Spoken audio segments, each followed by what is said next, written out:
अति वाजिबुल एहतराम हाजिर नज़ीर मकाम और सामने नज़ीर मुहतशम, अल्लाह जल्ला मजदूहू के पाक कलाम में से एक आयत करीमा तिलावत की। इसमें खालिक कायनात ने इरशाद फरमाया, कुल बिफदिल्लाहि व बिरहमतिही फबिज़ालिका फलयफ़रहू। ए मेरे महबूब, आप इरशाद फरमा दीजिए, ए दुनिया वालों, ए मेरे उम्मतियों, मेरा कलमा पढ़ने वालों, बिफदिल्लाहि, जब तुम्हारे ऊपर अल्लाह का फजल हो जाए, व बिरहमतिही, और उसकी रहमतों का नुज़ूल हो जाए, तो फबिज़ालिका फलयफ़रहू, इस फजल और रहमत के नुज़ूल पर खूब खूब खुशियां मनाया करो। हुवा खैरुन, ये खुशी मनाना फरमाया बहुत ही बेहतर है, मिम्मा यजमाऊन, उससे जो तुमने जमा करके रखा हुआ है। तुम्हारी कमाई, तुम्हारा माल, तुम्हारी जमा पूंजी, उससे ये खुशी मनाना कई दर्जे अफजल और बेहतर है। हज़रात मोहतरम, माह रबीउन नूर का आगाज होने वाला है। रबीउल अव्वल शरीफ का महीना बड़ी सादतों वाला, रहमतों और बरकत वाला महीना है। इसके साथ एक निस्बत है ऐसी हस्ती की जिस हस्ती को खालिक कायनात ने बाइसे तख्लीक कायनात बनाया है। मेरी मुराद हुजूर नबी अकरम सल्लल्लाहु तआला अलैहि वसल्लम की ज़ाते वाला शान है। इमाम अहमद इब्न हम्बल अलैहिर्रहमा आप फरमाते हैं कि रबीउन नूर, रबीउल अव्वल शरीफ का जो माह ज़ीशान है, इसका मर्तबा, इसका मकाम, इसकी इज्जत रमज़ान के महीने से कई गुना ज़्यादा है, रमज़ान से ज़्यादा। लोगों ने पूछा, इमाम साहब वो किस तरह? रमज़ान तो वो महीना है जिसके अंदर लैलतुल क़द्र है। एक एक रात की इबादत 1000 महीनों की इबादत से अफजल और आला है। तो रमज़ान से रबीउल अव्वल का महीना अफजल और शान वाला कैसे हो गया? अहमद इब्न हम्बल फरमाते हैं कि लोगों, वो इस तरह, रमज़ान का महीना वो महीना जिसमें कुरान का नुज़ूल हुआ।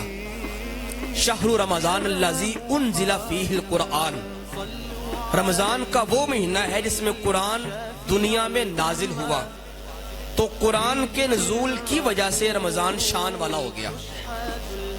इतनी शान वाला हुआ कि उसकी एक रात की ये अहमियत रब ने बयान फरमा दी कि लैलतुल क़द्री खैरुम मिन अल्फ़ि शहर। इस रमज़ान के महीने की एक रात जो कि कदर वाली रात है, 1000 महीनों की इबादत से अफजल और आला हो गई। कहते हैं कि अगर रमज़ान के अंदर कुरान उतरे तो रमज़ान कुरान के नुज़ूल की वजह से शान वाला हो जाए। तो रबीउल अव्वल शरीफ ये वो महीना है जिसमें कुरान नहीं आया बल्कि साहिबे कुरान तशरीफ लाया है। तो जब साहिबे कुरान दुनिया में नाजिल हुए तो उनके आने की वजह से रबीउल नूर का जो महीना है रमज़ान से भी कई गुना शान और अजमत वाला हो गया। हज़रात ज़िवकार, इसीलिए इस माह मुक़द्दस को रबीउल अव्वल का नाम दिया गया। रबी का माना होता है बहार, अव्वल का माना पहली, पहली बहार। इस माह अव्वल में, माह नूर में, माह रबी में, चूंकि हुजूर नबी को सल्लल्लाहु अलैहि वसल्लम इस कायनात में जलवागर हुए, आपने अपना कदम रंजा फरमाया, आपकी तशरीफ आवरी हुई, आपकी विलादत हुई, आपका मिलाद हुआ। आपके आने की वजह से चूंकि कायनात जगमगा उठी, हर तरफ नूर ही नूर फैल गया, तारीकियां छट गईं, गुमराहियां दूर हो गईं, बिदआत का दौर था खत्म हो गया, शिरक और फिसक का दौर था वो सारा चला गया। रब्बुल जलाल की वहदानियत के डंके बजना शुरू हो गए और कुफर के ताले टूट गए। शैतान का जो गलबा लोगों के ऊपर था वो टूट गया। हर तरफ बहारें ही बहारें आ गईं। इसलिए इस माह ज़ीशान को रबीउल अव्वल का नाम दिया गया। हज़रात ज़िवकार, रबीउन नूर का वो महीना है जिसमें आप सरकार की इस दुनिया में जलवागरी हुई है। और इस آنے پر، اس میلاد پر، اس تشریف آوری پر اہل محبت جو ہیں اللہ تبارک و تعالیٰ کی ذات کا شکر مناتے ہیں، اللہ کی ذات کی بارگاہ میں سر بسجود ہوتے ہیں. مولا تیری ذات کا کتنا کرم ہے، وہ محبوب جسے مانگتے مانگتے انبیاء دنیا سے چلے گئے، ان کی زندگیاں ختم ہو گئیں اور وہ ترستے رہ گئے. مولا ہمیں امتی کیوں، ہمیں نبی کیوں بنایا، ہمیں محمد مصطفیٰ کی امت میں شمار کیوں نہیں کیا؟ تیرا کتنا احسان ہے کہ وہ محبوب جسے نبی مانگا کرتے تھے وہ بن مانگے تو نے ہمیں عطا فرما دیا. تو اس شکرانے پر لوگ سر بسجود ہوتے ہیں، اس نعمت کو جو ہے نا اللہ کی بارگاہ میں وہ یاد کرتے ہیں. اللہ تبارک و تعالیٰ نے فرمایا لوگوں وَأَمَّا بِنِعْمَةِ رَبِّكَ فَحَدِّثْ، لوگوں میری نعمتوں کا خوب خوب چرچا کیا کرو. بے شمار نعمتیں انسان کو خالق کائنات نے عطا فرمائی. انسان اپنے وجود کی طرف اگر نظر کرم کرے، نظر غور کرے، انسان کا ایک ایک عضو، جسمانی عضو اللہ کی ایک نعمت ہے. آنکھ ایک ایسی نعمت ہے جس کا مول، جس کی قیمت پوری جہان میں نہیں. کان رب کی طرف سے عطا کردہ نعمت ہے، زبان ایک نعمت ہے، ہاتھ ایک نعمت ہے، قدم ایک نعمت ہے، دل ایک نعمت ہے. الغرض انسان کے جسم کا ایک ایک بال رب ذوالجلال کی طرف سے ایک نعمت اور انعام ہے. اگر ہم اپنے گھر کی طرف ذرا غور کریں تو ہمارے گھر کے اندر ہماری اولاد ہے، ہمارے بچے ہیں، ہمارا مال و زر ہے، ہماری عزت ہے. یہ سب کچھ اللہ تبارک و تعالیٰ کا انعام ہے بندے کے اوپر. کاروبار رب کا انعام ہے. ہم ہوا کے اندر سانس لے رہے ہیں، یہ ہوا اللہ کا انعام ہے. بارش برستی ہے، یہ بارش اللہ کا انعام ہے. دھوپ نکلتی ہے، دھوپ انعام ہے. رات کی تاریکی یہ انعام ہے. یہ سورج، یہ چاند، ستارے، یہ جتنی بھی کائنات کے اندر اللہ پاک نے تخلیقات فرمائی، یہ ساری کی ساری انسان کے لیے بنائی. اور انسان کو اللہ تبارک و تعالیٰ نے یہ انعامات عطا فرمائے. جب فرما دیا اور عطا کر دیا تو فرمایا لوگوں وَأَمَّا بِنِعْمَةِ رَبِّكَ فَحَدِّثْ، لوگوں میری ان نعمتوں کا خوب خوب چرچا کیا کرو، میرا احسان مانو، مجھے یاد کرو کہ وہ رب ذوالجلال کی ذات جس نے مجھے آنکھ عطا فرمائی اس کا کتنا شکر ہے، جس نے مجھے ہاتھ دیے اس کا کتنا کرم ہے، جس نے مجھے چلنے کے لیے قدم دیے اس کا کتنا احسان ہے، جس نے ہوا مجھے دی سانس لینے کے لیے، جس نے بارش برسائی میرے رزق مجھے مہیا کرنے کے لیے، جس نے مجھے رات دی سکون کے لیے، دن دیا کام کاج کے لیے. فرمایا میری نعمتوں کا شکر ادا کیا کرو. بندہ مومن کا تقاضا بنتا ہے، اس کے ایمان کا یہ فرض بنتا ہے، تقاضا بنتا ہے کہ وہ اللہ کی نعمتوں کا شکر بہا لائے. حضرات ذوالفقار، اگر ہم ان نعمتوں سے ہٹ کر ذرا بڑی نظر سے دیکھیں کہ یہ نعمتیں ہمیں کس وجہ سے ملی ہیں، یہ وجود ملا تو کیوں ملا، یہ ہوا ملی تو کیوں ملی، یہ رات اور دن کا جو نظام ہے یہ ملا تو کیوں ملا، ہمیں بیوی بچوں کا پیار ملا تو کیوں ملا، کائنات کی یہ نعمتیں ملی تو کیوں ملی. اگر ہم اس بات کی طرف آئیں تو اللہ تبارک و تعالیٰ کا فرمانے علی شان حدیث قدسی میرے ذہن میں آتی ہے، میں آپ کو بتاؤں. خالق کائنات ارشاد فرماتا ہے لوگوں میں نے ساری کائنات کو تخلیق فرمایا، اس لیے نہیں فرمایا کہ ساری کائنات والے مجھے خدا مانے.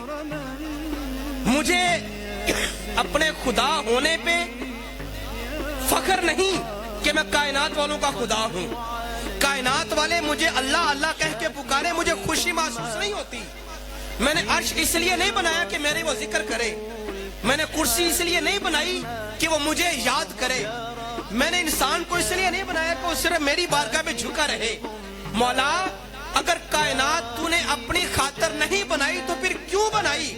فرمایا لوگوں یاد رکھو کہ خلقت الخلق ان اعرف کرامتک ومنزلتک علیہ، میں نے کائنات کی تخلیق اس لیے کی ہے کہ محبوب ساری کائنات والے صرف اور صرف آپ کے مرتبے اور مقام کو پہچان جائیں، آپ کے مرتبے اور مقام کو پہچان جائیں. اس غرض سے میں نے کائنات کی تخلیق فرمائی ہے. میں تو رب ہوں، مجھے کوئی مانے میں تب بھی رب ہوں، نہ مانے میں تب بھی رب ہوں، لیکن میں نے کائنات کی تخلیق اس لیے کی کہ محبوب آپ کو پہچان جائے. جو بندہ آپ کو پہچان جائے گا گویا وہ مجھے پہچان جائے گا، جو آپ کو جان گیا وہ مجھے جان گیا. جس نے آپ کی معرفت حاصل کر لی اس نے میری معرفت حاصل کر لی. تو پتہ چلا کہ کائنات کی نعمتیں بھی رب کا احسان ہے. انسان کا وجود بھی ایک احسان ہے، لیکن یہ وجود، یہ نعمتیں، یہ نظام اگر ہمیں ملا ہے تو محمد مصطفیٰ کے صدقے سے ملا، محمد مصطفیٰ کے صدقے سے ملا ہے، ان کی وجہ سے ملا ہے، تو آپ کی ذات باعث تخلیق کائنات ہوئی۔ تو اس سے یہ بات واضح ہوئی کہ کائنات کی سب سے بڑی نعمت، سب سے بڑا کرم، سب سے بڑی عطا جو رب ذوالجلال کی اس کائنات والوں کے اوپر ہے، محمد مصطفیٰ کی ذات ہے۔ وہ محمد مصطفیٰ کی ذات ہے کہ جن کے طفیل خالق کائنات اپنے رحمتوں کے خزانوں کے منہوں کو کھولتا ہے، وہ محمد مصطفیٰ کی ذات ہے۔ تو سب سے بڑی نعمت محمد مصطفیٰ کی ذات ہوئی، تو خالق نے فرمایا لوگوں وَأَمَّا بِنِعْمَتِ رَبِّكَ فَحَدِّثْ، جو میری نعمتیں تمہارے اوپر ہیں، جو میرا کرم، میرا احسان تمہارے اوپر ہے، ان نعمتوں کا خوب خوب چرچا کیا کرو۔ دوسری جگہ پہ خالق کائنات نے ارشاد فرمایا لَقَدْ مَنَّ اللَّهُ عَلَى الْمُؤْمِنِينَ إِذْ بَعَثَ فِيهِمْ رَسُولًا۔ یہاں پہ بھی خالق کائنات نے ایک بہت بڑی بات فرما دی۔ میں نے پہلے عرض کیا کہ یہ بے شمار نعمت اللہ تبارک و تعالیٰ کی عطا کرتا ہے، لیکن کسی نعمت پر خالق کائنات نے احسان نہیں جتلایا، اور یہ نہیں فرمایا کہ بندے یاد کر میں نے تجھے آنکھیں دی ہیں، کتنا میرا احسان ہے، میں نے تجھے ہاتھ دیے، میں نے تجھے کان دیے، میں نے تجھے قدم دیے، میں نے تجھے ہوا دی، اولاد دی، دولت دی، عزت دی، گھر بار دیا، مکان دیا، شہرت دی، یہ سارا میرا تیرے اوپر کرم ہے۔ کہیں پہ خالق کائنات نے یہ نہیں جتلایا۔ ایک انعام چونکہ بڑا ہی خاص خالق کائنات نے مومنوں کے اوپر کر دیا، بڑا ہی فضل اس نے فرما دیا اپنے ماننے والوں کے اوپر، وہ فضل، وہ رحمت، وہ کرم محمد مصطفیٰ کی صورت میں ہے۔ فرمایا وہ محبوب جس کی خاطر میں نے کائنات کو تخلیق فرمایا تھا نا، جس کی خاطر میں نے سب کچھ بنایا، اپنا آپ میں نے ظاہر کیا، فرمایا وہ خاص محبوب میں نے تمہیں دے دیا۔ لقد من اللہ علی المؤمنین، اے مومنوں میں نے تمہارے اوپر بڑا احسان کر دیا۔ مولا کیا؟ فرمایا اذ بعث فیہم رسولا، کہ میں نے اپنا خاص رسول تم میں بھیج دیا ہے، خاص رسول تم میں بھیج دیا ہے، تو یہ میرا بڑا احسان ہے، یہ میرا بڑا فضل ہے، یہ میرا بڑا کرم ہے۔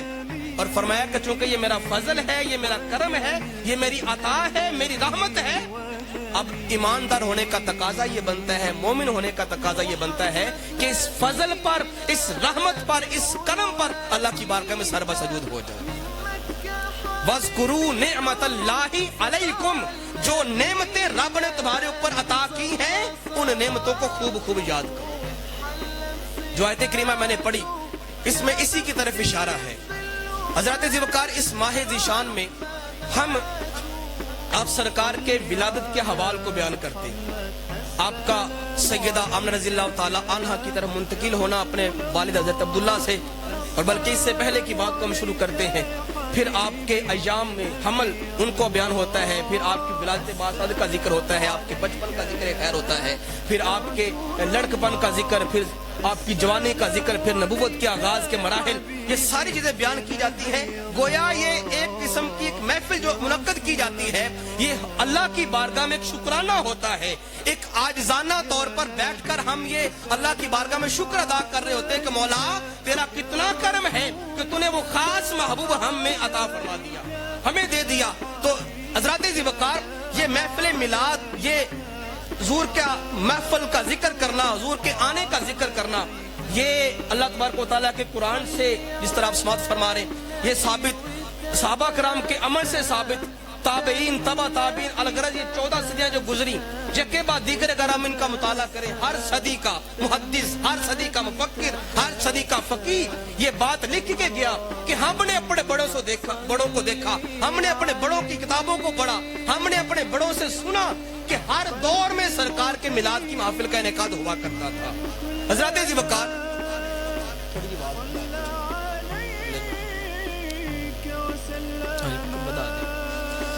اللہ تبارک و تعالیٰ نے قرآن پاک میں ارشاد فرمایا قل بفضل اللہ، محبوب تو ارشاد فرما دے، محبوب تو ارشاد فرما دے۔ اب بڑا خاص حکم تھا، خالق کائنات نے فرمایا کہ محبوب تو فرما۔ اب خالق خود بھی فرما سکتا ہے کہ لوگوں یہ بات میں تم سے مخاطب ہو کے کرنے جا رہا ہوں؟ نہیں، یہ انداز محبت ہے۔ खालिक कायनात ने कई एक जगह पे इस अंदाज को अपनाया, जिस तरह कुल हुवल्लाहु अहद, कुल या अय्युहल काफिरून, कुल या अय्युहन नास, कुल या अय्युहल्लज़ीना आमनू। महबूब तू फरमा दे ऐ ईमान वालों, महबूब तू फरमा दे लोगों अल्लाह एक है। महबूब तू फरमा दे कि ऐ लोगों, मैं कहता हूँ मौला तौहीद तेरी, ऐलान तेरा, पैगाम तेरा, हुक्म तेरा, ऐलान अपने महबूब से क्यों करवाना चाहता है? आवाज आई इंसान, मैं अपने महबूब के साथ एक ऐसा ताल्लुक रखता हूँ, मेरा महबूब के साथ एक ऐसा वास्ता है जिसे तुम लोग समझ नहीं सकते। तुम्हारे मुंहों को देखकर मैं तुमसे खिताब नहीं करता, ना तुमसे खिताब करने की मुझे कोई हाजत है, ना तुम्हारी तरफ नजर करम करने की मुझे कोई जरूरत है। अगर तुम्हारे ऊपर मैं अपना इनाम बरसाता हूँ, तुम्हारी तरफ अगर मैं तवज्जो करता हूँ, तो वो भी अपने महबूब के सदके से करता हूँ। तो महबूब तू फरमा कुल या अय्युहल्लज़ीना आमनू, ऐ ईमान वालों तुम्हारा रब तुमसे ये बात करना चाहता है। ऐ लोगों तुम्हारा रब तुम्हें ये पैगाम दे रहा है, वो तुम्हें कहना ये चाहता है वो वल्लाहु अहद, कि मैं एक हूँ, मेरा कोई सानी नहीं है, मैं बेनियाज हूँ, मैं बे औलाद हूँ, बगैर माँ बाप के हूँ। लोगों वो खुदा अगरचे बेनियाज है, अगरचे एक है, अगरचे ला शरीक है, लेकिन तुम उसे मानो या ना मानो से परवाह नहीं है। अपने महबूब की जबान से तुम्हें वो कहलवाना चाहता है, क्योंकि उसका महबूब के साथ एक ताल्लुक है। मियाँ साहब ने फरमाया जेरा जबरा ते शद्दा मद्दा शान तेरी विच आईया ते आमा लोका खबर ना काई खासा रमजा पाइया। फरमाया ये ताल्लुक तुम न समझ पाओगे, ये रिश्ते हमारे जो महबूब के साथ हैं तुम इनको समझ ना पाओगे। ये तो महबूब के चाहने वाले समझते हैं कि कुरान का और साहिबे कुरान का उस खालिक कायनात के और खालिक कुरान के साथ ताल्लुक क्या है। फरमाया महबूब तू फरमा कुल बिफद्लिल्लाह, ऐ दुनिया वालों, ऐ मेरे महबूब का कलमा पढ़ने वालों, ऐ मेरे उम्मतियों, फरमाया बिफद्लिल्लाह, याद रखो जब तुम पर मेरा फजल हो जाए, जब तुम पर मेरा फजल हो जाए, वबी रहमत ही, और मेरी रहमतों का नजूल हो जाए, मेरी रहमतों का नजूल हो जाए, तो मौला क्या करें। फरमाया फबिज़ालिका फलयफ़रहू, इस फजल और रहमत के नजूल पर तुमने खूब खूब खुशियां मनानी है, इस फजल और रहमत पर खूब खूब खुशियां मनानी है। मौला तेरा फजल क्या है, तेरी रहमत क्या है।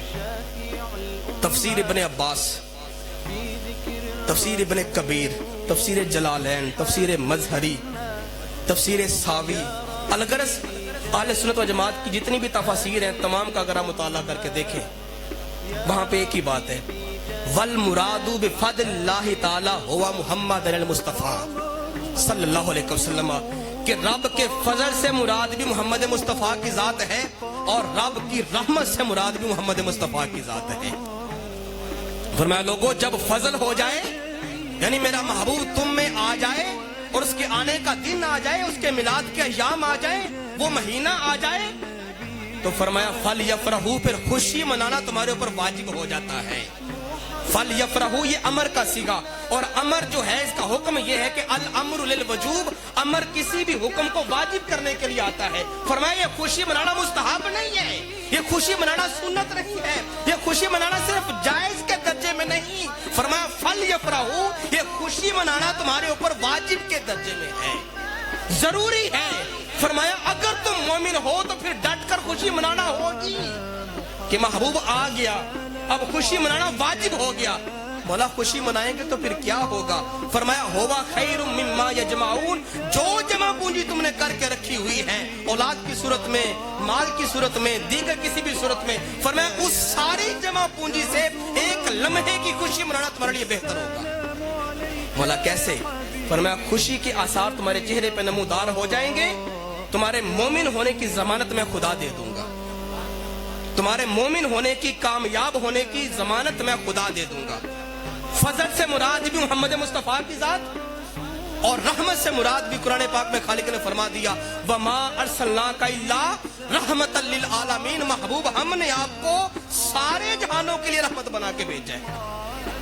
फजल से मुराद भी रहमत महबूब की जात, रहमत से मुराद भी महबूब की जात। तो फरमाया लोगों जब फजल हो जाए, रहमत हो जाए, मेरे नबी के आने के दिन आ जाए, नबी के मिलाद का दौर शुरू हो जाए, अब मोमिन होने का तकाजा ये बनता है कि तुम डट कर खुशियां मनाए। मैं कहता हूं मौला खुशी मनाए, तेरा हुक्म आ गया फल यफरहू, खुशी मनाओ, मगर मौला कोई अंदाज भी तो बता दे, कोई तरीका कार भी तो बता दे कि खुशी कैसे मनाए। हम तो जिस भी अंदाज से मनाते हैं कहा जाता है ये शिरक हो गया, ये तो बिदअत हो गई, ये तो नाजायज तरीके अपना लिए गए। मौला तू खालिक व मालिक है, तू खुशी मनाने का हुक्म देता है, तो ये भी तो बता कि खुशी कैसे मनाए। आवाज आई, इंसान में मुक़य्यद नहीं करता। खुशी किसी तरीके का नाम नहीं है, खुशी किसी रस्म का नाम नहीं है, खुशी अंदरूनी कैफियत का नाम है। फरमाया जिस भी अंदाज से तुम खुशी मनाना चाहो, मैं तुम्हारी खुशी को अपनी बारगाह में कबूल कर लूंगा। बस बात इतनी सी है, तुम्हारे चेहरे पर खुशी के आसार होने चाहिए, दिल में कची ना आए, दिल में बुग़्ज़ ना हो, दिल में मोहब्बत का आलम हो, चेहरे पे खुशी के आसार हो कि सोना महबूब आ गया, सोना नबी आ गया, वो पैगंबर मुरसिल आ गया, जिसके मुंतजिर सारे रसूल थे, जिसको तकने के लिए सिदरतुल मुंतहा के सारे फरिश्ते जमा हो जाया करते थे, वो रसूल हम में आ गया।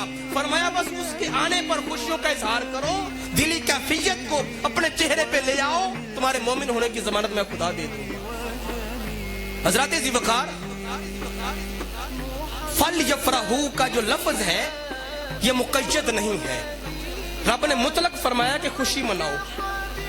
अंदाज कोई भी अपना लो, चाहे महफिल की सूरत अपना लो, चाहे जुलूस की सूरत अपना लो, चाहे चरागा करो, चाहे लाइटिंग जलाओ, चाहे झंडे लगाओ, चाहे मिलाद की महफिलें करो, नात खानी करो, बयानात करवाओ, घर में महफिल का एहतमाम करो, कोई भी अंदाज जायज तरीके से, उसमें नाजायज रसूमात ना हो, नाजायज उसमें कोई बात ना हो, नाजायज उसमें अमाल ना हो।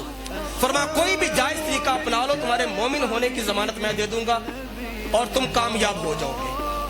यकीन नहीं आता, मिसाल लेना चाहे खुशी के और मोहब्बत के अंदाज, क्योंकि ये मोहब्बत का ताल्लुक है ना, खुशी मोहब्बत में मनाई जाती है, मोहब्बत होगी तो बंदा खुशी मनाएगा।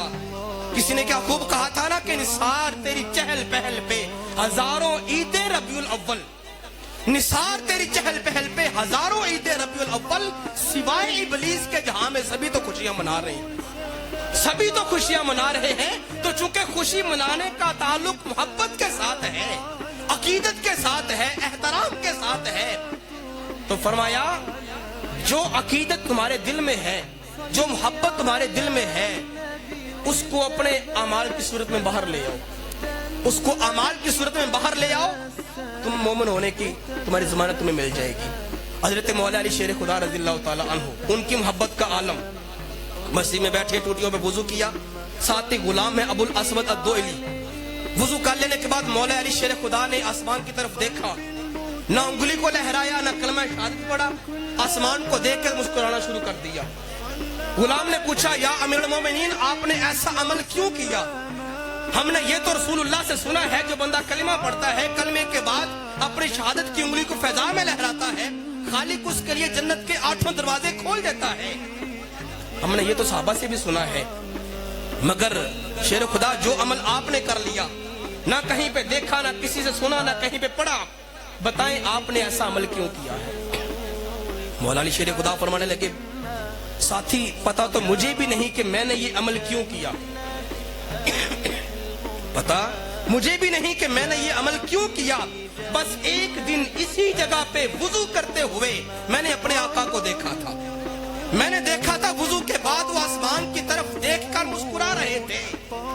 वो अदा आज अली को पसंद आ गई तो अपनाने को जी चाहा। ये मोहब्बत का आलम है, ये अकीदत का एक अमल है। तो फरमाया जो भी तुम्हारे दिल में मोहब्बत के जो है ना वसवसे ख्यालात और जो भी तुम्हारी मोहब्बत की कैफियत हैं, उनको अपने अमाल के अंदर ढाल लो, यही तुम्हारे मोमिन होने की जमानत है। एक सहाबी सहरा में जा रहे हैं, साथ उनके एक ताबी भी है। जब सहरा में जाते जाते आगे गए तो एक खुला मैदान था, कोई वहां पर रुकावट, कोई दरख्त, कोई झाड़ी ना है। सहाबी गए तो उन्होंने आग से झुक के आगे चलना शुरू कर दिया। 2 कदम झुक के टेढ़े होके आगे गए, फिर जाके सीधे हो गए। सहाबी ने पूछा, आप सहाबी हैं, यहाँ पे कोई रुकावट भी नहीं, ना कोई दीवार है, ना कोई झाड़ी, कोई दरख्त नहीं है, आप झुके क्यों, फिर सीधे क्यों हुए? उसने कहा कि ताबी, कल एक वक्त था जब इसी जगह से मैं अपने आका के साथ गुजर रहा था। आका के साथ गुजर रहा था तो तब इस जगह पे एक दरख्त हुआ करता था, उसकी झाड़ियां, उसकी शाखें नीचे को झुकी हुई थी और चलने वाले मुसाफिर के सर के साथ टकराया करती थी। जब मेरे आका यहाँ से गुजरने लगे ना तो झाड़ी जब चेहरे को टकराने लगी, मेरे आका नीचे होके झुक के आगे गुजरे थे। आज कई साल गुजर गए, आज वो दरख्त तो किसी ने काट दिया, रास्ता तो खाली हो गया, लेकिन मैं सरकार की अदा को अपना रहा हूं। तो ये मोहब्बत के आमाल हैं। फरमाया मोहब्बत की कैफियत है। फरमाया मैं हुक्म दे रहा हूँ, फल यफरहू, खुशियां मनाओ। फरमाया अब जैसे तुम्हारे जी में आता है वैसे खुशी मना लो, तुम्हारा हर अंदाज हमारी बारगाह में कबूल हो जाएगा। हजरत ज़िवकार खालिक कायनात ने फरमाया, लोगों मेरा फजल मेरे मोहम्मद की सूरत में है, आहूं कि इस फजल और इस रहमत के नज़ूल पर मोमिन हो तो फिर खुशियां मनाओ। अब ईमानदार होने का तकाजा ये बनता है कि वो खुशी मनाए। इसे पाक के अंदर आता है कि जिस रात सरकार की विलादत बासादत हुई,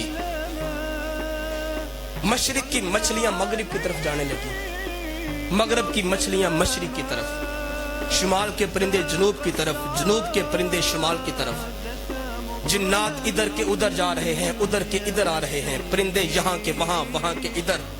मलाइका के अंदर आज एक अजीब सी कैफियत है। किसी ने पूछा हुआ क्या? तो मछलियां मुबारकबाद दे रही हैं, तुम्हें मुबारक हो, आज मोहम्मद मुस्तफा तशरीफ ले आए।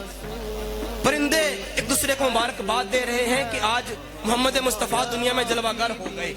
मलाइका आज खुशियां मना रहे हैं कि जिसका हम सदियों से इंतजार कर रहे थे, जिसको हम नूरानी हालत में ही देखा करते थे, आज जिस्मानी सूरत में भी दुनिया में जलवागर हो गया है। आज अर्श को सजा दिया गया, फर्श को सजा दिया गया, खाना काबा की छत के ऊपर झंडे लगा दिए गए, मशारी को मगारी में झंडे लगा दिए गए। ये क्या है? ये महबूब के आने का इस्तिकबाल है। ये महबूब के आने पर रब्ब ज़ुल जलाल के साथ खुशियां मना रही है। और मोमिन को भी खालिक ने हुक्म दिया कि अगर तुम मोमिन हो तो खुशी मनाओ, इस खुशी में मेरे साथ शामिल हाल हो जाओ। और इसके बरक्स अगर मैं बात करूं तो शैतान रौंदा हुआ, जलील, इसने 3 बार चीख मार के जो ना वो रोया है शैतान। एक दफा जब इसको जन्नत से निकाला गया तब रोया था, और दूसरी ये वो रात थी जिस रात सरकार की विलादत बासादत हुई। आपकी विलादत के वक्त शैतान चीख मार के रोया कि मैंने तो दुनिया को गुमराही के ऊपर जमा कर दिया था, मैंने तो दुनिया को जहन्नम के गड़े के करीब ला के खड़ा कर दिया था। अब खुदा की रहमत जोश में आ गई, उसने अपने महबूब को भेज दिया है, ये तो सबको बख्शवा के ले जाएगा। मेरी की कराई पे पानी फिर गया। शैतान इस रात जो है वो चीख मार के रोया था। तो मोमिन बंदा जो है वो खुशी मनाता है, और जो काफिर है, शैतान का पैरोकार है, वो इस रात भी ये कहता है कि मैं खुशी क्यों मनाऊं। हालांकि कुरान से खुशी का वजूब साबित है, इस्तेहबाब नहीं, जायज होना नहीं, वजूब साबित है। फल यफरहू, ये वाजिब के लिए है कि लोगों लाजमी है तुम्हारे ऊपर के खुशियां मनाओ। हमारी महफिल में ये लफ्ज इस्तेमाल किया जाता है, जश्न ईद मिलादुन नबी। ये हमारी महफिल का आम टाइटल होता है, उन्वान होता है, जश्न ईद और मिलाद। ये फल यफरहू खुशी के लफ्ज में इस्तेमाल होता है। खुशी, फरत, जश्न एक ही माना के लफ्ज है। जश्न, खुशी, फरत एक ही माना के लफ्ज है। खालिक फरमा रहा है फल खुश, फल यफरहू, लोगों फरत मनाओ। दूसरा माना इसका लोगों खुशी मनाओ। तीसरा माना लोगों डट के जश्न मनाया करो। हज़रात ज़िवकार, जश्न मनाना, खुशी मनाना, ये को आजकल का तरीकाकार नहीं, ये को इस सदी या पिछली सदी वालों की इजाद नहीं, ये रब्बे ज़ुल जलाल का हुक्म है। लोगों फल यफरहू, डट कर जश्न मनाओ। दूसरा एक हम लफ्ज़ इस्तेमाल करते हैं इस माहे ज़ीशान में, हमारी महफिल के अंदर जो इस्तेमाल होता है वो है ईद का।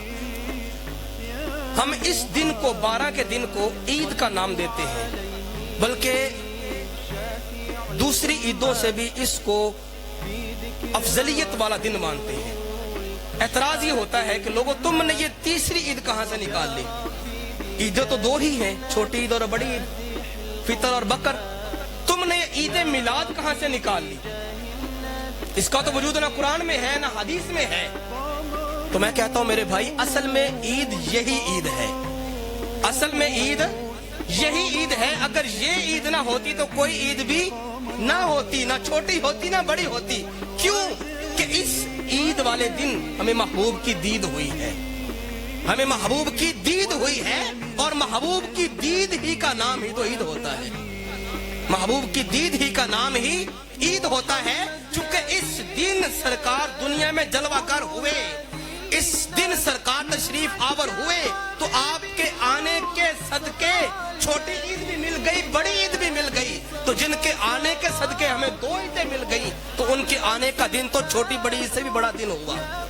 حضرات ذی وقار, پھر بھی قرآن میں اس کا کوئی وجود ہے, اس کا کوئی ثبوت ہے, حدیث میں اس کا کوئی حوالہ ملتا ہے کہ ان عیدوں کے علاوہ بھی کوئی دن عید کا ہوتا ہے؟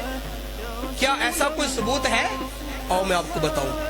اللہ کا قرآن حضرت سیدہ مریم سلام اللہ علیہا سے حضرت عیسیٰ ابن مریم کا ذکر سورۃ مائدہ پڑھ کے اگر آپ دیکھیں, اللہ تبارک و تعالیٰ نے سیدہ مریم کی طرف حضرت جبریل کو بھیجا.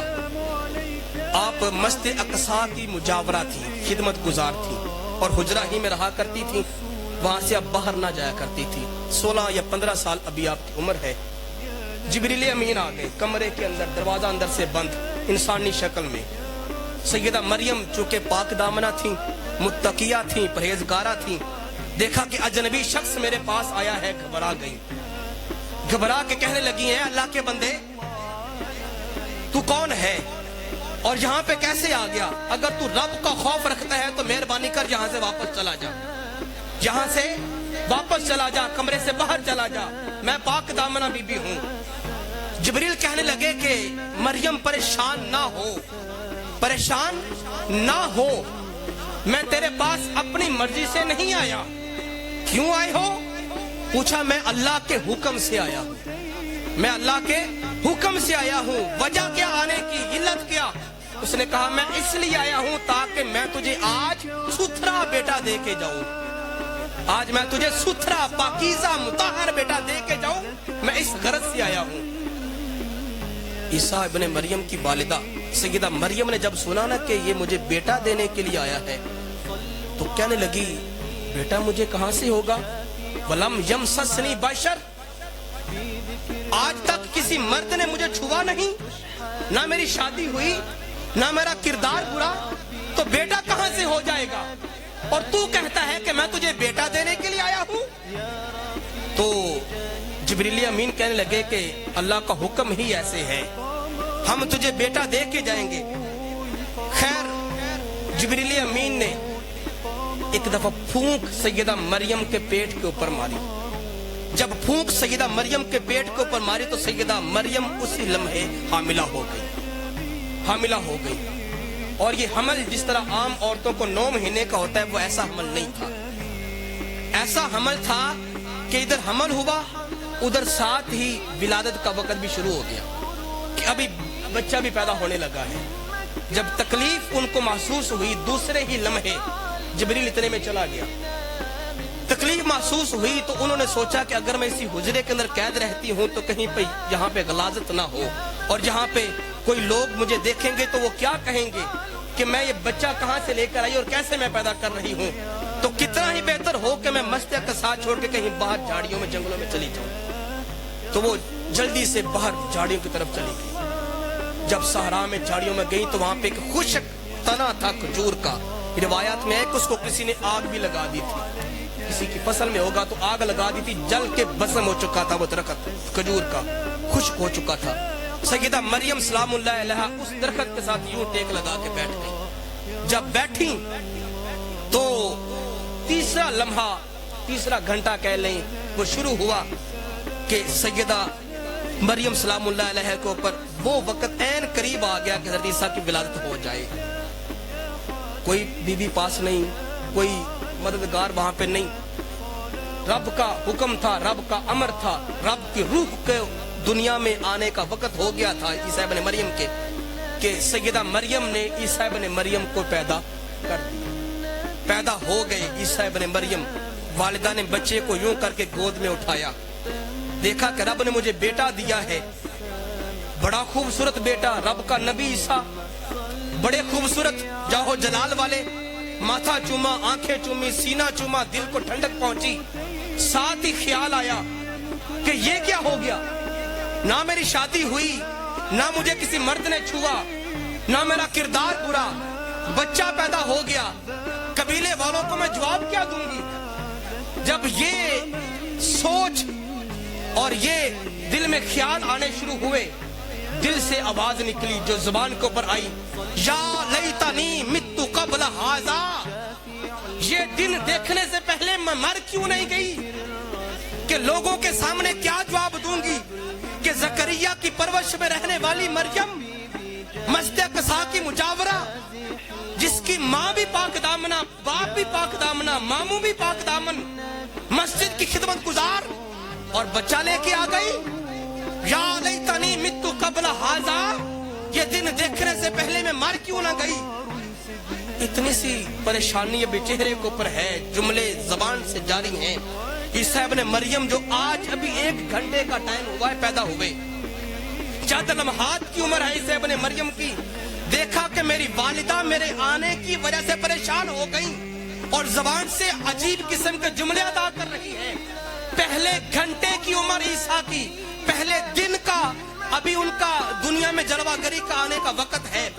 देखा माँ परेशान है तो माँ की झोली में बोल पड़े, माँ की झोली में बोल पड़े। फसीह सुरयानी जुबान जो कुछ कौम की थी, उस जुबान को खालिक ने कुरान में अब अरबी जुबान में लहज बदल के, अंदाज बदल के, अल्फाज बदल के बयान फरमाया। ईसा इब्ने मरियम बोले, अम्मा जान अल्लाह तहज़ीनी, अम्मा मेरे आने से परेशान हो गई, मैं तेरा बेटा ईसा होते हुए तुझे खबरदार कहता हूँ, खबरदार परेशान ना हो। अल्लाह तहज़ीनी, अम्मा जान परेशान ना हो। माँ ने देखा कि बेटा मुझे तसल्ली देता है, आने वाला खुद ही जवाब दे रहा है, परेशानी दूर हुई। बेटा तू आ तो गया है, बगैर बाप के आया है, तू बता तो सही तो है कौन, तू किधर से आया, तुझे किसने भेजा, क्या गरज है तेरे आने की। ईसा इब्ने मरियम बोले माँ की झोली के अंदर, कहने लगे कि अम्मा जान सुन ले, इन्नी अब्दुल्लाह, मैं अल्लाह का बंदा बनकर आया हूँ, अल्लाह का बंदा बनकर आया हूँ। वह आतानी अल किताबा, और रब्बे जुल जलाल से किताब इंजील भी लेकर आया हूँ। वजालनी नबिय्या, और मैं अल्लाह का नबी बनकर आया हूँ। माँ ने देखा कि बेटा अपने आने की वजह खुद बयान कर रहा है कि मैं अल्लाह का बंदा बनकर आया हूँ, किताब लेकर आया हूँ और मैं नबी बनकर आया हूँ। माँ ने जब देखा ना कि बेटा खुद बोल के मेरी परेशानी को दूर कर रहा है, माँ के चेहरे पे जरा खुशी आई कि आने वाला खुद ही कबीले वालों को जवाब दे लेगा। ये बात हुई। अब अगला मरहला, ईसा इब्ने मरियम की विलादत पर सैयदा मरियम को जरा भूख और प्यास महसूस हुई। ये फितरत तकाजा है कि जब कोई माँ बच्चा पैदा करती है तो उसको जरा एनर्जी की जरूरत होती है, खुराक की जरूरत होती है। सैयदा मरियम को भी जरा कुछ खाने पीने की हाजत हुई कि मुझे कुछ दिया जाए। वहां पे देखा ना वो पानी का एहतमाम है, ना वहां पे कुछ खाने का एहतमाम है। हजरत ईसा इब्ने मरियम दोबारा बोले, कुरान ने उसको भी बयान फरमाया, कहा कि अम्मा जान आपको भूख लगी है, आपको प्यास लगी है तो परेशान ना हो, इसका एहतमाम भी मैं करके आया हूँ, इसका एहतमाम भी मैं करके आया हूँ। बेटा कैसे? फरमाया अम्मा जान जब तक मेरी दुनिया में जलवागरी नहीं हुई थी, जब तक मेरा तेरे साथ कोई ज़ाहिरी ताल्लुक ना था जमाने के एतबार से, तब तक तू और थी मैं और था, तू और थी मैं और था। अब मैं दुनिया में आ गया, मेरा तेरे साथ एक ताल्लुक बन गया। पहले तो थी सिर्फ मरियम, सिर्फ मरियम, अब बन गई है उम्मे ईसा, अब बन गई है ईसा की वालिदा। अब तेरा मकाम कहां से कहां पहुंच गया। पहले जब तू टेक लगा के बैठी थी ना, पहले मरियम थी, ये तना खुश्क था, इसकी कोई इज्जत ना थी, इसकी कोई वैल्यू ना थी। अब तूने मुझे पैदा कर दिया, अब बच्चे नबी को पैदा किया है, अब तू नबी की माँ बन गई, तेरा बड़ा मकाम बन गया। इस दरख्त को देख तो सही, तेरे जिस्म लगने की वजह से ये भी हरा भरा हो गया है, ये दरख्त भी हरा भरा हो गया है, इसके ऊपर शाखें आ गई हैं, इसके ऊपर खजूरों के खोशे लग गए हैं। अम्मा जान एक शाख को पकड़े वहुज़ी इलैक बिजिज़्इन नखला, इस खजूर के तने को पकड़ के खींचे और झटका दे। जब झटका देंगे तो तरोताजा खजूरें आपकी झोली में आके गिर जाएंगी, तरोताजा खजूरें आपकी झोली में आके गिर जाएंगी। अब जब वो खजूर के तने को झटका दिया तो खजूरें सैयदा मरियम की झोली में आके गिरना शुरू, उन्होंने वो खाई। हजरत ईसा का मिलाद है, ये मैं आपके सामने बयान कर रहा। ईसा के मिलाद पर रब्बुल जलाल ने सैयदा मरियम को खजूरों की मिठाई पेश की।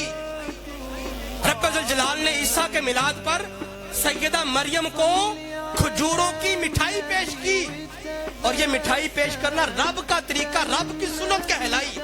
आज हम मोहम्मद मुस्तफा के मिलाद पर लोगों को रसगुल्ले खिला दे तो बिदअत कैसे हो गई, लोगों को मिठाई खिला दे तो शिरक कैसे हो गया, ये नाजायज कैसे हो गया।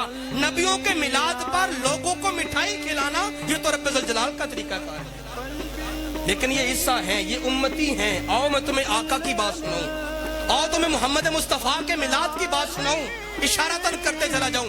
हजरत मोहम्मद मुस्तफा का मिलाद, आपका मिलाद हुआ। सैयदा आमिना फरमाती हैं जिस वक्त इस बच्चे की विलादत बासादत हुई, मैंने देखा पैदा होते ही मेरे बेटे ने अपने सर को सजदे में रख दिया, अपने सर को सजदे में रखा। जब मैं करीब होकर इसके लबों के पास अपने कानों को करती हूँ, मुझे आवाज सुनाई देती है, मेरा बच्चा सजदे की हालत में कह रहा है, रब्बी हबली उम्मती, रब्बी हबली उम्मती, रब्बी हबली उम्मती। ऐ अल्लाह मेरी उम्मत मेरे हवाले कर, ऐ अल्लाह मेरी उम्मत मुझे दे, ऐ अल्लाह मेरी उम्मत मेरे हवाले कर। सैयदा आमिना फरमाती है मैंने कान लगा के सुना तो मेरा बच्चा मेरे अपने लबों से अपनी उम्मत रब से मांग रहा था। जहाँ पर नतीजा आपको दे के जाऊं, वो ईसा का मिलाद है, ये मुस्तफा का मिलाद है। ईसा के मिलाद पर माँ परेशान थी कि बेटा कहाँ से आ गया और इसका आने का मकसद क्या है। तो ईसा ने परेशानी को दूर करके कहा था, अल्लाह तहजीनी, अम्मा जान परेशान ना हो, मैं ईसा अल्लाह का बंदा, अल्लाह का नबी, किताब लेकर आया। तो ईसा इब्ने मरियम ने एक जुमला बोलकर अपने मिलाद पर सिर्फ माँ की परेशानी को दूर किया था। मोहम्मद मुस्तफा ने अपने मिलाद पर एक जुमला बोलकर रब्बी हबली उम्मती बोलकर उम्मत की परेशानी को दूर कर। ये आका और गुलाम में फर्क है, ये उम्मती और इमाम में फर्क है। वो ईसा का मिलाद है, ये मुस्तफा का मिलाद है। हजरत ज़िवकार ईसा इब्ने मरियम की विलादत हो गई, कबीले के लोग आ गए, मरियम बेटा कहाँ से लेकर आई हो। पूछा इसी से पूछो, आने वाला तुम्हें खुद बताएगा।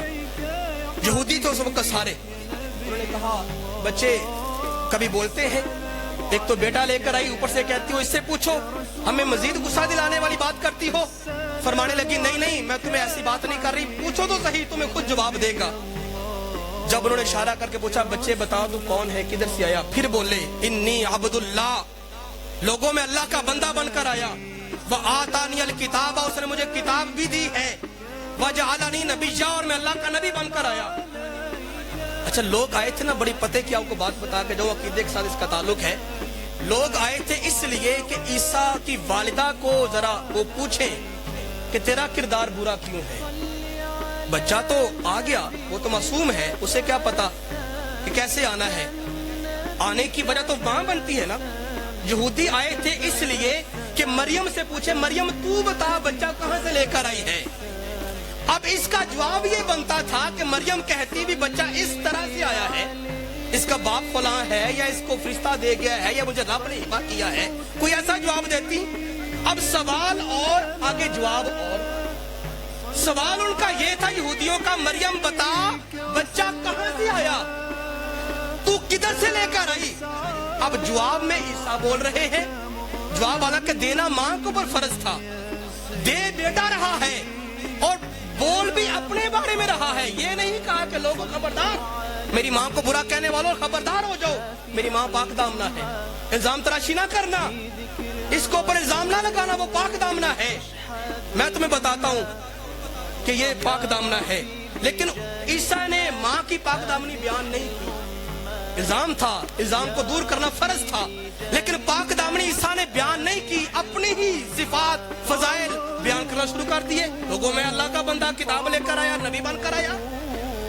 कुरान पढ़ के देखे, इससे अगली बात ईसा ने नहीं की। वो डंडे सोटे बड़ा कुछ लेकर आए थे सईदा मरियम को मारने के लिए कि हम कत्ल कर दें। हमारे मुआवसरे में ऐसा किरदार उसने अपनाया, मारने के लिए आए थे। जब ईसा ने ये 3 जुमले बोले ना, वो अपने सारे औजार वहां पे फेंक के वापस खाली आ चले, चुप करके वापस चले गए। उन्होंने अगली बात ही ना की, ना मरियम के ऊपर ना ईसा के ऊपर।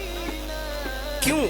मैंने आलम तखय्युल में पूछा भी क्यों, ऐसी क्या हिकमत थी कि वो कत्ल के इरादे से आए तो वापस चले गए? किसी ने कहा इसकी वजह यह थी कि अगरचे वो यहूदी थे, बेईमान थे, काफिर थे, लेकिन इतने बगैरत भी नहीं थे, इतने बगैरत भी नहीं थे। उनको इतनी समझ थी कि जिस माँ का बेटा नबी होता है ना, उसकी माँ का भी बद किरदार नहीं होती। तो जिसका बेटा कह रहा है ना मैं अल्लाह का नबी हूं, उसकी माँ न जाने कितने दर्जात के ऊपर फायज होगी। तो वो लोग किधर गए जो सरकार की वालदा को माज़अल्लाह बुरा भला कह जाते। खैर एक अलग मौजू। ईसा इब्न मरियम ने फिर जब बोलना सीखा ना रूटीन के मुताबिक, ये पहला कलाम था, उसके बाद आप 2-3 साल तक नहीं बोले। जब आपने बोलना शुरू किया, लोगों में एक बात फैल चुकी थी कि ईसा ने बचपन में कलाम किया है, अल्लाह का नबी है।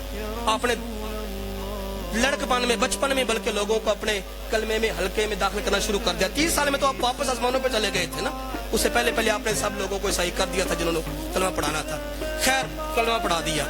एक दिन लोगों ने डिमांड की, आपके हवारियों ने, ईसाइयों ने कहा ईसा हम आपका कलमा पढ़ने वाले हैं, आप अल्लाह के बड़े मुकर्रब हैं, आपकी वजह से हम भी बड़ी मकाम वाले, इज्जत वाले हो गए, तो हमारे लिए एक दरखास्त तो करें अपने खुदा से। कैसी दरखास्त? उन्होंने कहा कि ऐसा करें, आप दुआ करें, ईसा इब्न मरियम है, आप मकबूलुद दावात हैं, अल्लाह पाक हमारे लिए खाना तो भेजे, खाना भेजे हमारे लिए। हम घर पकाएं, हमसे ये नहीं होता, काम पे जाएं, हमसे नहीं होता, हमें तो घर बैठे बैठाए जन्नती खाना चाहिए। और वो खाना भी ऐसा हो हमारी डिमांड के मुताबिक, जो हम चाहें वो मिले, तरोताजा खाना हमारे सामने ऐसे करके आया करे, थाल दस्तरखान लगा हुआ हो, हम बस बैठे खाएं, फरिश्ते उठा के ले जाया करें। ये दुआ तो कर दे। ईसा इब्न मरियम ने जब ये सुना ना अपनी कौम से, तो कहने लगे साथियों ये बात मुश्किल तो नहीं, मैं दुआ कर दूंगा, रब पूरा कर देगा, लेकिन एक नेमत की तुम डिमांड कर रहे हो और ऐसा मुतालबा कर रहे हो जो आज तक किसी ने नहीं किया। बताओ जिस वक्त ये डिमांड पूरी हो जाएगी, ये मुतालबा, ये दस्तरखान आ जाएगा, उस दिन को, उस लम्हे को, उस वक्त को तुम किस अंदाज में अपनाओगे? उस वक्त तुम्हारी कैफियत क्या होंगी? कुरान का आपको हवाला दे रहा हूं। कुरान बोला, उन्होंने कहा आप दुआ तो करके देखें, फिर आगे हम जाने, हमारा काम जाने। इतवार का दिन आ गया, इतवार वाले दिन उन्होंने दुआ करनी थी। खैर ईसा इब्न मरियम रब की तरफ तवज्जो हुए, खाली सहरा था, वहां पे कौम को लेके चले गए। कहा मौला मेरी कौम मेरे साथ आ गई, हाथ उठा लिए। कौम ने भी, ईसा इब्न मरियम ने भी दुआ की। कुरान अल्फाज बयान फरमाता है, अल्लाहुम्मा रब्बना, ऐ हमारे अल्लाह, ऐ हमें पालने वाले, ऐ हमारे रब, अनजिल अलैना माइदतम मिनस समा, ऐ अल्लाह आसमान से हमारे लिए पका पकाया तरोताजा खाना दस्तरखान समेत नाज़िल फरमा।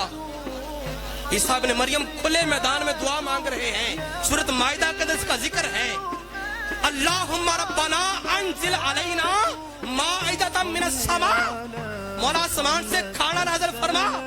रब ने पूछा ईसा खाना तो नाज़िल कर दूंगा, दस्तरखान भी नाज़िल कर दूंगा, बड़ी बात नहीं, लेकिन चूंकि एक अनोखी बात हो जाएगी, रूटीन से, रिवाज से हटके हो जाएगी, अपनी कौम से पूछो कि उस दिन को ये किस रस्म से मनाएंगे।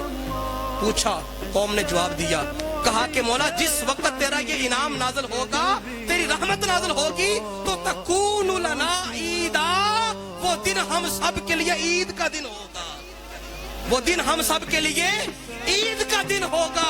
मौला सिर्फ हमारे लिए ही नहीं, ईदन ले अव्वलिना वाली आखिरिना, इस उम्मत के जो अफराद पहले गुजर गए उनके लिए भी ईद का होगा। क़यामत तक के लिए जो भी ईसाई आएगा सब के लिए वो दिन ईद का दिन होगा, जिस दिन तेरी नेमत नाज़िल होगी। रब ने दस्तरखान भेजा। वो 25 दिसंबर का दिन था ईसवी के मुताबिक, 25 दिसंबर। आज भी ईसाई 25 दिसंबर को ईद मनाते हैं। 25 दिसंबर को उनका वो क्रिसमस का पता नहीं क्या दिन होता है, वो मनाते हैं। इसलिए मनाते हैं कि इस दिन उनके ऊपर रब की नेमत नाज़िल हुई थी। लोगों, आखिरी जुमला, अगर ईसाइयों के ऊपर बद मजहबों के ऊपर एक नेमत खाने की सूरत में नाज़िल हो तो वो दिन उनके लिए ईद का दिन हो। तो जिस दिन मोहम्मद मुस्तफा आए हैं, जिस दिन सरकार ने जलवागरी की है, जिस दिन कायनात के अंदर रब की रहमतों के नज़ूल हुए, वो दिन कितनी बड़ी ईद का दिन होगा, वो दिन कितनी बड़ी ईद का दिन होगा। तो हज़रत ज़िवकार 12 रबीउल अव्वल शरीफ का दिन जो है वो सरकार के आने ही का दिन नहीं, उसके साथ साथ मोमिनों के लिए ईद का दिन भी है। अल्लाह पाक से मिलने की तौफीक अता फरमाए।